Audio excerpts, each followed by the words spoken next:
പരിശുദ്ധ ഗീവർഗീസ് സഹോദായുടെ മധ്യസ്ഥതയിൽ അഭയം പ്രാപിച്ചുകൊണ്ടുള്ള പെരുന്നാളിൽ സംബന്ധിക്കുകയാണ്.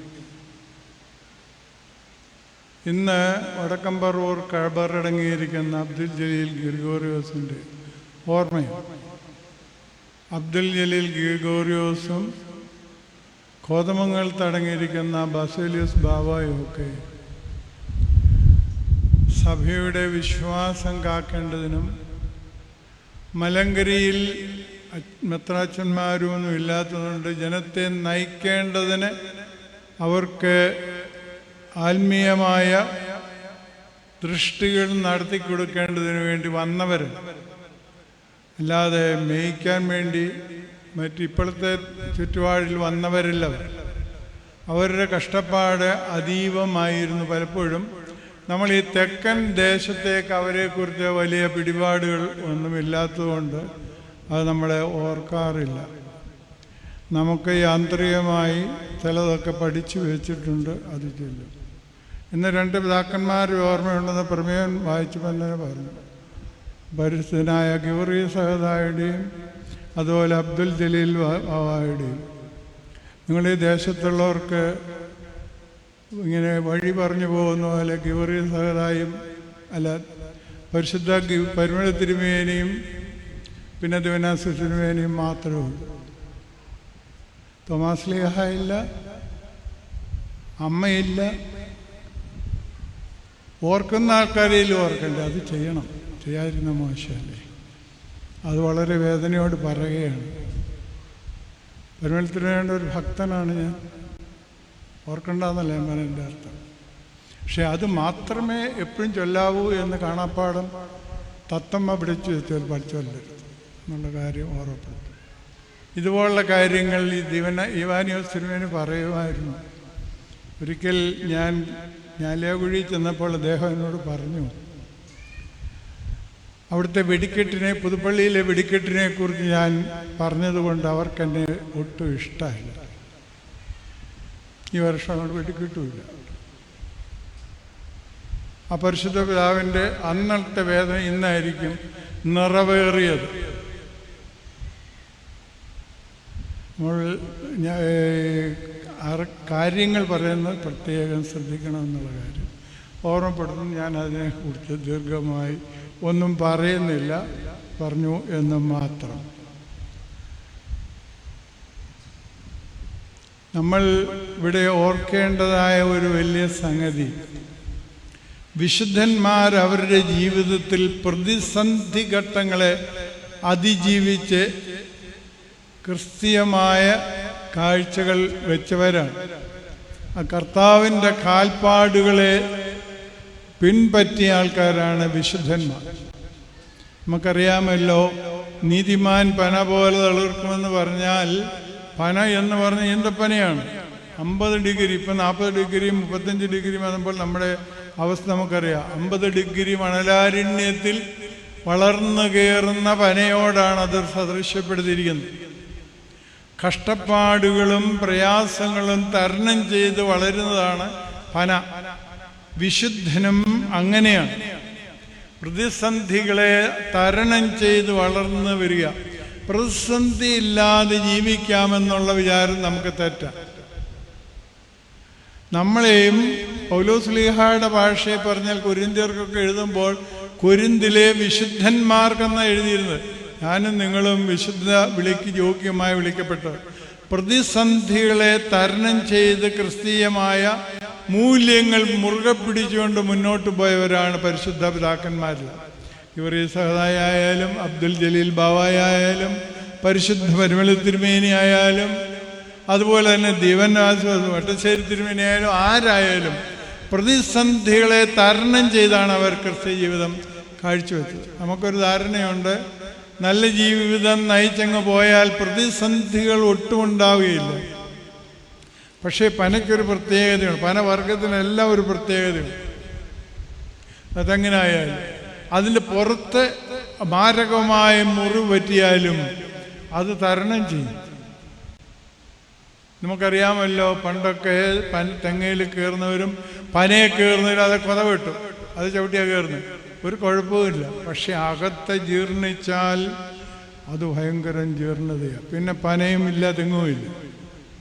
വിശുദ്ധന്മാരെ സംബന്ധിച്ചിടത്തോളം, പരിശുദ്ധ സഭയിലെ അംഗങ്ങളെ സംബന്ധിച്ചിടത്തോളം നമ്മുടെ ഉള്ളിൽ ജീർണിച്ചു പോയാൽ പിന്നെ ക്രിസ്തീയ കാഴ്ചപ്പാട് അവിടെ ഇല്ല. ആ ജീർണത ഉണ്ടാവാതിരിക്കാൻ പ്രത്യേകിച്ച് അതും നമുക്ക് തരുന്ന ഒരു ഉപദേശമാണ്.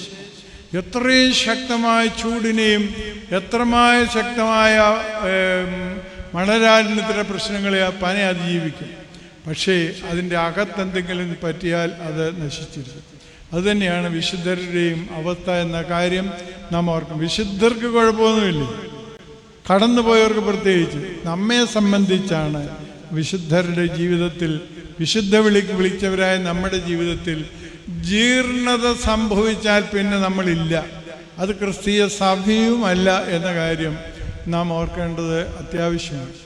രണ്ടാമതായിട്ട് നാം ഓർക്കേണ്ടതായ ഒരു വലിയ സംഗതി, പരിശുദ്ധ ഗിവർഗീസ് പോയത് പ്രതിസന്ധികളുടെ അടുത്തേക്കാണ്. അദ്ദേഹം ഒരു വലിയ രാജാവിനാൽ ആദരിക്കപ്പെട്ട ഒരു വലിയൊരു പടയാളിയായിരുന്നു, അപ്പൻ പടയാളിയായിരുന്നു. അതുകൊണ്ട് തന്നെ മകന് ആ സ്ഥാനം കിട്ടി. ആ മകൻ ആകുന്ന പടയാളി രാജാവിന് പ്രീതികരമായി ജീവിച്ചയാളാണ്. അങ്ങനെ ജീവിച്ച ആളായിട്ട് പോലും അത് പ്രതിസന്ധികൾ വരുമ്പോൾ അവിടെ നോക്കി നിൽക്കുകയല്ല, അവയെ നേരിടുകയാണ് ചെയ്തത്. നമുക്കറിയാവുന്ന ഒരു കഥയാണല്ലോ, ഐതിഹ്യമായിരിക്കാം. രാജകുമാരിയെ സർപ്പത്തിൽ നിന്ന് രക്ഷിക്കുന്ന പടമാണ് നമ്മൾ കാണുന്നത്. അത് ഒഴിഞ്ഞു പോകുവാൻ പലരും പറയുന്നുണ്ട്, അങ്ങോട്ട് പോകരുത്, അടുക്കരുത് എന്ന് പറയുന്നുണ്ട്.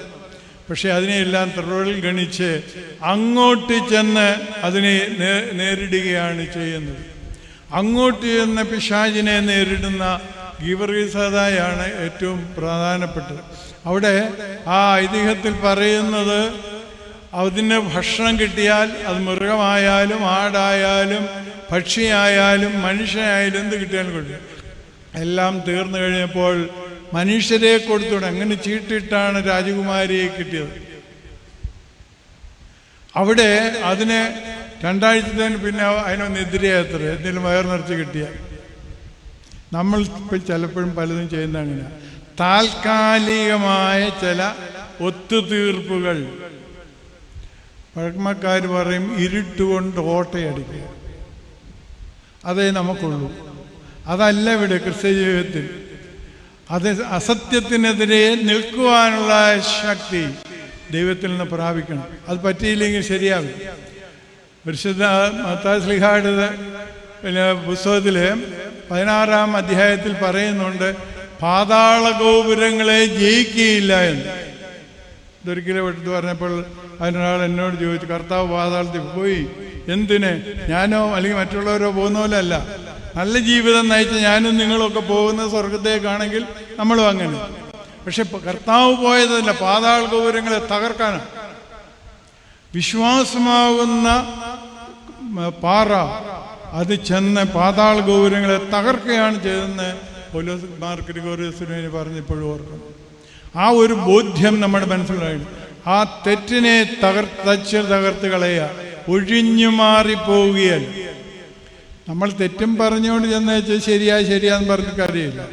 നേരായ കാര്യത്തിന് വേണ്ടി നിൽക്കുവാൻ നമുക്ക് കഴിയണം. പലപ്പോഴും നമ്മൾ നിൽക്കും, ഞാൻ പറഞ്ഞത് സത്യമാണെന്ന് പറഞ്ഞ് പല തെറ്റുകളും നമ്മളൊക്കെ ചെയ്തു വയ്ക്കാറുണ്ട്. ദൈവമായ കർത്താവിൻ്റെ കൃപ നമ്മോടുണ്ടായിരിക്കുവാനും ശക്തിയായിട്ട് പാതാള ഗോപുരങ്ങളെ തകർക്കാൻ, അതാണ് ഗീവർഗീസ് തന്നു. നമ്മളെ പ്രതി ഓർക്കുമ്പോൾ ലഹരിയെക്കുറിച്ച് പറയുമ്പോൾ നമ്മുടെ ആൾക്കാർക്ക് പ്രത്യേകിച്ച് കുഴപ്പമൊന്നും. നമ്മളെ നമ്മുടെ മക്കളൊക്കെ നല്ല കൊച്ചുങ്ങളാണ്. പക്ഷെ ചിലരൊക്കെ അടുത്ത് വരുമ്പോഴേ അറിയത്തുള്ളൂ അവരുടെ സ്വഭാവവിശേഷം. അത് മുതിർന്നവരും ചിലരൊക്കെ ലഹരിക്ക് അടിമയാന്ന് കേട്ടിട്ടുണ്ട്. അതിനെതിരെ പഴപൊരുതേണ്ട കാലമാണിത്. അറിഞ്ഞില്ല എന്ന് വെച്ചിട്ട് കാര്യമില്ല. പശ്ചിമേഷ്യയിൽ യുദ്ധമുള്ളത് കൊണ്ട് നമുക്കെന്നാ പ്രശ്നമെന്ന് നമ്മൾ ഇവിടെ ഇരുന്ന് ചിന്തിക്കും. പക്ഷേ ഇപ്പം നമ്മുടെ ആൾക്കാരൊക്കെ അവിടെയൊക്കെ ഉള്ളതുകൊണ്ട് ഇത്തിരി ഭയവും പ്രാർത്ഥനയും ഒക്കെയുണ്ട്. പക്ഷെ അതും നമുക്ക് പ്രശ്നമാണ്. നമ്മുടെ ആരും അവിടെ ഇല്ലെങ്കിൽ തന്നെയും ഭാവിയിൽ സമൂഹത്തിന് അത് വലിയ ഭീഷണിയാണ്. അരാജകത്വത്തിലേക്കാണ് അത് നയിക്കുന്നത്. അതിനുവേണ്ടി ചെയ്യാനുള്ളൊരു കാര്യം പ്രാർത്ഥിക്കുക എന്നുള്ളതാണ്. വിശ്വാസമാവുന്ന പ്രാർത്ഥന, പാറ അതിനെ തകർക്കണം, ആ അനിശ്ചിതത്വം അവസാനിക്കാൻ ദൈവമേ ഇടയാക്കണമെന്ന് പ്രാർത്ഥിക്കണം. അതിന് നമ്മൾ പലപ്പോഴും മുതിരാറില്ല. ഗിബറീസത കാണിച്ചു തരുന്ന വലിയൊരു പാഠങ്ങളിലൊന്ന് അതാണ്. ആദ്യം ഞാൻ പറഞ്ഞു, പരിശുദ്ധനായ ഗിബറീസത കഷ്ടപ്പാടുകളിൽ സഭയ്ക്ക് വേണ്ടി തൻ്റെ ഉദ്യോഗം, തൻ്റെ വേല, സ്ഥാനമാനങ്ങളെല്ലാം വലിച്ചെറിഞ്ഞവനാണ്. അതാണ് പ്രതിസന്ധി അദ്ദേഹത്തിനുണ്ടായിരുന്നത്. അതിൻ്റെ പ്രതിസന്ധി ഉണ്ടാവില്ല. അവയെ തരണം ചെയ്ത് സഹതായി തീർന്നു, കർത്താവിനാൽ അനുഗ്രഹീതർ. ഇന്ന് നമ്മെ സംബന്ധിച്ചിടത്തോളം എന്തിനാണ് പള്ളിയിൽ പോകുന്നത്, എന്തിനാണ് ആത്മീയ ജീവിതം നയിക്കുന്നത്, ചിലപ്പോഴും സംശയം തോന്നും. കർത്താവ് എൻ്റെ ശിഷ്യന്മാരെ വിളിക്കുന്ന സമയത്ത് വിശുദ്ധ യോഹന്നാൻ 1-ാം അധ്യായത്തിലുണ്ട്. അവിടെ 2 പേര് പുറകെ വരുന്ന കണ്ടിട്ട് അവരോട് ചോദിക്കും, നിങ്ങൾ എന്നെ അന്വേഷിക്കണേ? അവർ മറുപടി ഇത്രേ ഉള്ളൂ, അവിടെ ഇരുന്ന് എവിടെയാണ് താമസിക്കുന്നത്. അവർ വന്ന് കണ്ടു, ശിഷ്യന്മാരായി പോവുകയും ചെയ്തു. നമ്മൾ എന്തിനാ പള്ളിയിൽ പോകുന്നത്? നമ്മൾ എന്തിനാ പെരുന്നാൾ ആഘോഷിക്കുന്നത്? നമ്മൾ എന്തിനാണ് സ്ഥാനമാനങ്ങൾക്ക് വേണ്ടിയാണോ, ധനത്തിന് വേണ്ടിയാണോ, മറ്റ് ഔന്നത്യത്തിന് വേണ്ടിയാണോ എന്ന് ചിന്തിക്കേണ്ടത്. അതേസമയത്ത് ഗിബറീസതായാവുന്ന വിശുദ്ധൻ തൻ്റെ കഷ്ടപ്പാടെല്ലാം സഭയ്ക്ക് വേണ്ടി, ക്രിസ്ത്യ ജീവിതത്തിന് വേണ്ടി ചെലവഴിച്ചു. അബ്ദുൽ ജലീൽ ബാവായും അത് തന്നെ. അന്ന് ഇതുപോലെ ഇപ്പം ഞാൻ ഇന്ന് കാലത്ത് ആലുവയിൽ വന്നു. അത് കഷ്ടപ്പാടാണ് വേണമെങ്കിൽ പറയാം, ചില ദൂരെയൊക്കെയാണ്. പക്ഷെ അതൊന്നും അല്ലായിരുന്നു അവരുടേത്. കോതമംഗൽ അവരുടെ ബാവ എന്ന് പറഞ്ഞാൽ കഷ്ടപ്പാട് ചില്ലറയില്ലായിരുന്നു. അവരുടെ എല്ലാം കഷ്ടപ്പാടുകൾ അതിലൂടെയാണ് അവർ വിശുദ്ധരായത്.